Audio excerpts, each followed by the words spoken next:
गुरु Govind Singh sports college में biological test के नाम पर धांधली, योग्य छात्रा को चयन से किया बाहर, अभिभावकों ने उठाई आवाज। गाजीपुर जिले के भावरकोल थाना क्षेत्र के शेरपुर गांव से चौंकाने वाला मामला सामने आया है, जहां एक होनहार छात्रा को गुरु गोविंद सिंह स्पोर्ट्स कॉलेज लखनऊ में अंडर 12 वॉलीबॉल कैटेगरी में पात्रता साबित करने के बावजूद दाखिला नहीं दिया गया।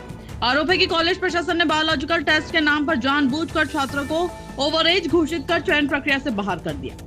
पीड़िता वैष्णवी राय शेरपुर निवासी धनंजय राय की 11 वर्षीय पुत्री है, जिसने वीर बहादुर सिंह स्पोर्ट्स कॉलेज के अंडर 12 वर्ग में वॉलीबॉल के लिए आवेदन किया था। उसने वाराणसी और लखनऊ दोनों ही स्थानों पर ट्रायल पास किए थे, परंतु अंतिम चयन प्रक्रिया में बायोलॉजिकल एज का बहाना बनाकर उसे बाहर कर दिया गया। अब जानिए क्या है पूरा मामला। ब्रह्मर्षि वेलफेयर एसोसिएशन के राष्ट्रीय प्रवक्ता त्रिलोकनाथ राय महादेव ने इस पूरे प्रकरण पर गहरी नाराजगी जताई है।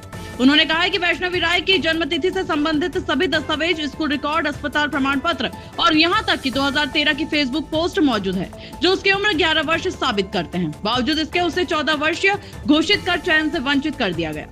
त्रिलोकीनाथ राय ने कहा, यह न केवल एक बच्चे के साथ अन्याय है, बल्कि देश के सैकड़ों होनहार खिलाड़ियों के सपनों को कुचलने की साजिश है। यह मामला सिर्फ वैष्णवी तक सीमित नहीं है, कई अभ्यर्थियों को इसी तरह चयन से बाहर किया जाता है। छात्रा के पिता धनंजय राय का कहना है कि कॉलेज प्रशासन और चिकित्सकों की मिलीभगत से यह पूरी प्रक्रिया अंजाम दी गई है। चहेतों को एडमिशन देने के लिए योग्यता को ताक पर रखा गया। उन्होंने यह भी बताया कि उनकी बेटी को देश के 10 से ज्यादा राज्य स्तर के खिलाड़ियों ने बधाई दी है और उसके प्रदर्शन को सराहा है। ग्रामीणों ने भी इस पर आक्रोश व्यक्त करते हुए कहा कि यह सिर्फ एक बच्ची ही नहीं, बल्कि शेरपुर गांव की अस्मिता का सवाल है। पूरे क्षेत्र की जनता इस अन्याय के खिलाफ एकजुट होकर संघर्ष करने को तैयार है। अब सुनिए क्या कहा अभिभावकों ने।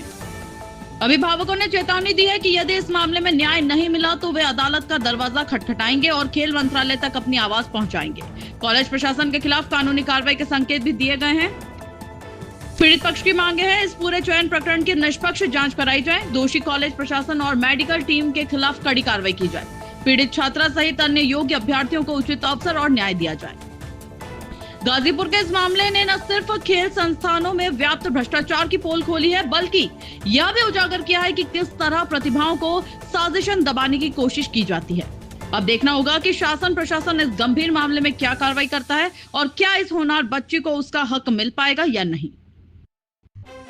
आपको क्या लगता है? अपने विचार हमें कमेंट करके जरूर बताएं।